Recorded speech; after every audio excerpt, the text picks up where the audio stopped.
Good morning, everyone. Today we will discuss chapter number 5, reproduction in animals. Our topic is insects, which is a egg laying animal. Okay, let's start. Insect lay eggs. Insects क्या करते हैं? अंडे देते हैं. The eggs hatch and the young ones come out. अंडा टूटता है और उसमें से एक छोटा सा बेबी बाहर आता है, विच अंडरगो चेंजेस और Metamorphosis before becoming adult insect. उसके अंदर, उस यंग वंस के अंदर धीरे धीरे जो चेंजेस आते हैं और वो अडल्ट बनता है, इट मीन्स बड़ा हो जाता है. तो वो किस प्रोसेस के थ्रू होता है? मेटामॉर्फोसिस के थ्रू होता है, जो हमने लास्ट वीडियो में भी रीड किया था. Depending on the stages the young ones undergo. Stage पे डिपेंड करते हुए यंग वंस जो हैं इस लाइफ साइकिल से होकर जाते हैं, गुजरते हैं. The life cycle of insect is of two kinds. Insects की जो लाइफ साइकिल है, जीवन चक्र है, वो दो प्रकार का होता है. First is 3 stage and second is 4 stage. या तो उनके अंदर 3 प्रोसेस होते हैं या फिर 4 प्रोसेस होते हैं. उनकी लाइफ साइकिल में 4 स्टेज होते हैं. Okay, first is grass hopper and cockroach have 3 stages. जैसे कि ग्रास हॉपर और कॉकरोचेस में 3 स्टेजेस होती हैं उनकी लाइफ साइकिल में. सबसे पहले क्या होता है? एग होता है, फिर nymph and then adult. Egg means a female cockroach lay many eggs in a case. जैसे कि जो मादा कॉकरोच है वो क्या करती है? बहुत से अंडे देती है. हैचेस, फिर उन अंडों से क्या होता है? बेबी बाहर आता है, जिसको हम बोलते हैं nymph. A young cockroach hatches out of the egg. एक छोटा सा कॉकरोच उस अंडे से बाहर आता है. It is called nymph. उसे क्या बोलते हैं? Nymph. It looks like an adult. वो दिखाई तो बड़ा देता है, but it does not have wings. लेकिन उसके पंख नहीं होते. As it matures it shed its old skin and grows in new one. जैसे जैसे वो बड़ा होने लगता है, उसकी जो पुरानी स्किन होती है, पुरानी त्वचा होती है, वो झड़ने लगती है. आपने कई बार देखा भी होगा, जो छोटे छोटे कॉकरोचेस होते हैं, वो उनके जो पंख होते हैं वो धीरे धीरे टूटते रहते हैं और फिर वो क्या हो जाते हैं? अडल्ट में चेंज होते हैं. वैसे ही उनके अंदर नई स्किन आने लगती है. This process is called moulting. ये स्किन उतरने की प्रोसेस और दोबारा से नई आने की प्रोसेस जो होती है, उसको मॉल्टिंग बोलते हैं. Okay, a nymph grows bigger in size on each time it moults. जितनी बार उसके बाल गिरते हैं, उसके पंख गिरते हैं, उतनी बार वो क्या होता है? साइज़ में बड़ा होने लगता है. माउल्ट्स, जैसे जैसे उसकी स्किन झड़ने लगती है और नई स्किन आने लगती है, वो माउल्ट के प्रोसेस के अकॉर्डिंग वो किस में चेंज हो जाता है? अडल्ट में बड़ा हो जाता है. आफ्टर सेवरल माउल्टिंग, कई बार ऐसा होने के बाद nymph changes into an adult cockroach. Nymph जो है, छोटा सा कॉकरोच, वो बड़े से कॉकरोच में चेंज हो जाता है. The cockroach does not mould after reaching the adult stage. और बड़ा होने के बाद उसकी जो स्किन है वो शेड नहीं होती. इट मीन्स झड़ते नहीं हैं उसके पंख, फिर वो बिल्कुल ठीक रहता है. ओके, ये थी कॉकरोच की लाइफ साइकिल. ऐसा ही ग्रास हॉपर की लाइफ साइकिल में होता है. पहले एग होता है और ऐसे ही उसकी भी स्किन झड़ने लगती है, या फिर कुछ और प्रोसेस होगा, वो आप फर्दर क्लासेस में रीड कर लोगे.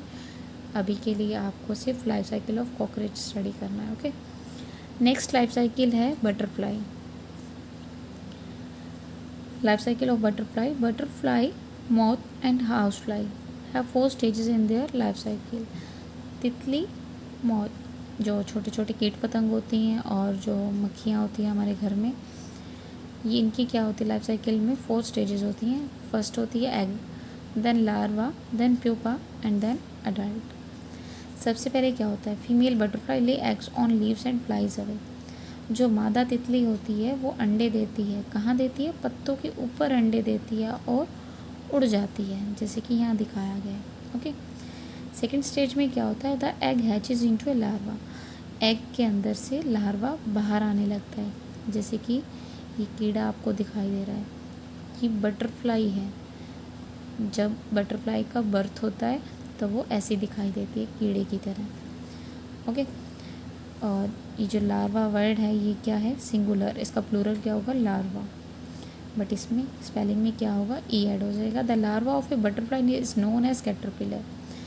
बटरफ्लाई का जो लार्वा होता है, इसका जो मतलब यंग स्टेज होती है, जब वो बर्थ के टाइम जो उसकी बॉडी होती है वो कैसी दिखाई देती है, ऐसी दिखती है, और इसको क्या बोलते हैं, कैटरपिलर बोलते हैं। It eats leaves very fast, ये तेज़ी से पत्तियों को खा जाती है। It moult several times while growing. It moults क्या था, बालों का गिरना या स्किन का झड़ना। तो इनकी जो स्किन है वो भी काफ़ी बार झड़ती है जब तक वो बड़े नहीं हो जाते। ओके, नेक्स्ट स्टेज है थर्ड। आफ्टर सम टाइम, कुछ देर बाद क्या होता है, तो कुछ समय बाद क्या होता है, the caterpillar stops eating. Caterpillar जो है खाना बंद कर देता है। This stage is called pupa. ये कौन सी स्टेज होती है, प्यूपा की स्टेज होती है। द प्यूपा ऑफ बटरफ्लाई और moth is also called क्रिसेलिस।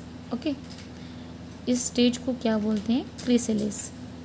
Pupa को, जो बटरफ्लाई जो है प्यूपा का रूप लेती है, जैसे कि यहाँ दिखाया गया आपको। तो इस स्टेज में आने के बाद इसको क्या बोला जाता है, क्रिसेलिस। इन दिस स्टेज में क्या होता है, it attaches itself to a branch. ये खुद को एक टहनी से बांध लेती है।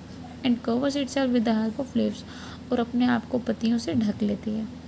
It spins a silky case around itself for protection.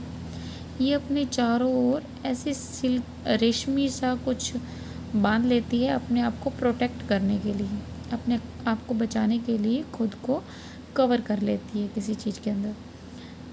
इसके अंदर करती है, लीव्स के अंदर। The case is called cocoon.